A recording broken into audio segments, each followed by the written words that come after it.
حالا به خدمت شما عرض شود که منتها علم تعبیر یه بزنگاه هایی داره چون فقط خدا دادیه. ببینید ظاهر خواب با باطنش اصلا مناسبت نداره. همین مثال که خدمتتون زدم، مثلا میگه که خواب دیدم خدا من آتش گرفته پامشو صدقه میده، در صورتی که ظاهر باطن این رو معبر میتونه جمع کنه.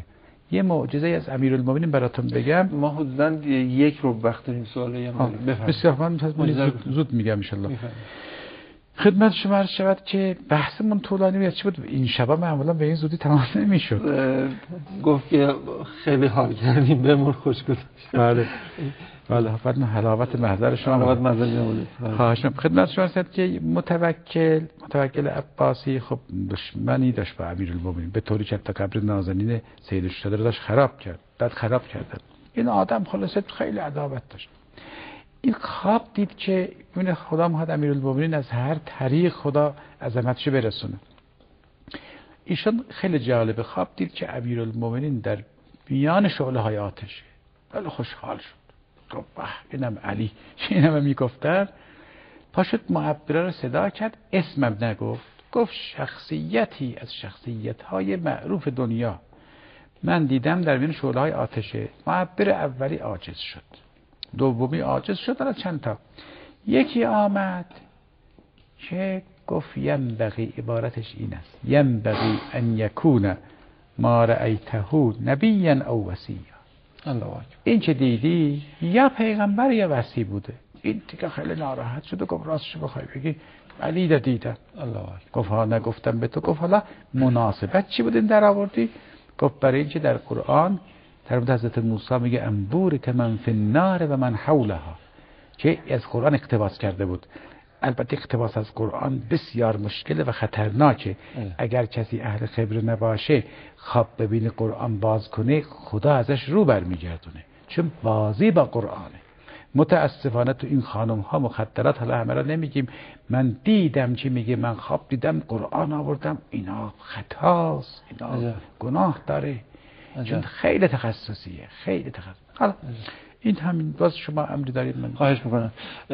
پس لزوما نباید بره سر کلاسی و علمی رو کسب بکنه. نه خیر. موهبت خود. وقت موهبت با نعمت فرق داره؟ نه دیگه موهبت هم نستاقص از نعمت. بسیار. خیلی متشکرم. یه فاصله کوتاهی بگیریم دوستان و بعد بریم ببینیم که اساساً ما وقتی خواب میبینیم باید چیکار کنیم. وقتی خواب دیدیم اولین کاری که باید بکنیم چیست؟ و دو اینکه اگر خواستیم اقدام بکنیم باید و نبایدش چیه؟ چطور باید حرکت کنیم به دنبال یک خوابی که میبینیم؟ چقدر باید سرمایه گذاری کنیم روی اون؟ و یه چند مسئله دیگه در این باره این شبها از شبکه اول تلویزیون ادامه داره.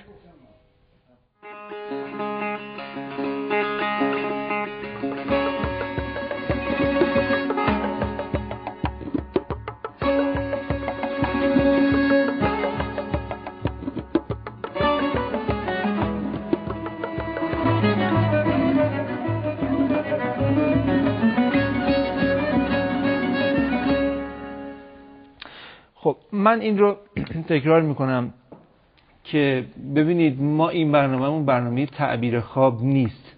نه ما این برنامه رو تشکیل دادیم و نه استاد تشریف آوردن برای این امر که به ما و شما تعبیر خواب بیاموزن، و بلکه شاید هم بگم یه ذره برعکسشه.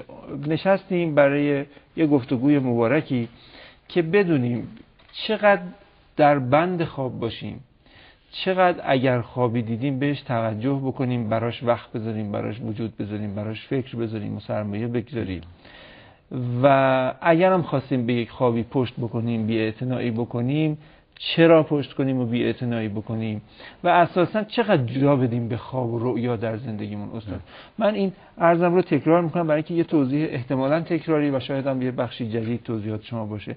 این رو صریح‌تر یه مقداری به صورت لخم میخوام توضیحات بشنوم. منم اتفاقاً همین عرض مختصر داشتم از تالی واضح‌تر فرمودید. واقعاً جلسه دو تا جهت داره. یکی این که حقیقت خواب دیدن چیه، دوم چه خواب دیدیم چه بکنیم. و الا جلسه تعبیر نیست که مثلا خدا نکرده همچین چیزی نیست.